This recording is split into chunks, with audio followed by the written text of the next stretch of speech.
आज हम आपको एक ऐसी खबर बता रहे हैं जिसमें भारत ने बिना लड़ाई किए अमेरिका के दबाव को बेअसर कर दिया। कुछ समय पहले अमेरिका की तरफ से यह बात सामने आई थी कि जो देश रूस से व्यापार करेंगे उन पर बहुत भारी टैक्स लगाया जा सकता है। यहां तक कहा गया कि 65% तक टैरिफ लगाया जाएगा।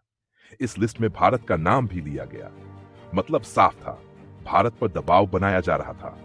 अगर ऐसा होता तो भारत से अमेरिका जाने वाला सामान इतना महंगा हो जाता कि वहां बिक ही नहीं पाता।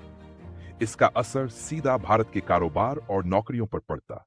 लेकिन भारत ने न तो कोई बयानबाजी की और न ही कोई हंगामा किया। भारत ने चुपचाप दूसरा रास्ता चुन लिया। जब अमेरिका धमकी दे रहा था, उसी वक्त भारत ने अपने व्यापार पर ध्यान देना शुरू किया। भारत ने यूरोप की तरफ रुख किया। स्पेन, जर्मनी, बेल्जियम और पोलैंड जैसे देशों के साथ व्यापार बढ़ाया। न कि स्पेन को भारत का सामान पहले से कहीं ज्यादा जाने लगा। जर्मनी के साथ भारत का व्यापार बहुत तेजी से बढ़ा। बेल्जियम और पोलैंड जैसे देशों में भी भारतीय सामान की मांग बढ़ गई।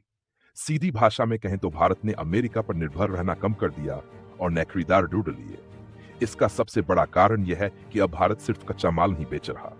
भारत अब मशीनें, दवाइयां, इलेक्ट्रॉनिक सामान और अच्छे कपड़े बना रहा है।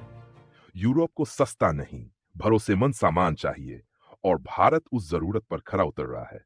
आज हालात यह है कि यूरोप भारत का सबसे बड़ा व्यापारिक साथी बन गया है। भारत और यूरोप के बीच व्यापार लगातार बढ़ रहा है और भारत को इससे फायदा हो रहा है। अब अमेरिका के अंदर भी आवाज उठने लगी है कि भारत पर ज्यादा दबाव डालना ठीक नहीं है, क्योंकि भारत सिर्फ एक बाजार नहीं बल्कि बड़ी ताकत बन चुका है। इस पूरी कहानी से एक बात साफ होती है, आज का भारत दबाव में फैसले बदलने वाला देश नहीं है। भारत शांति से, समझदारी से और अपने फायदे को देखते हुए कदम उठा रहा है।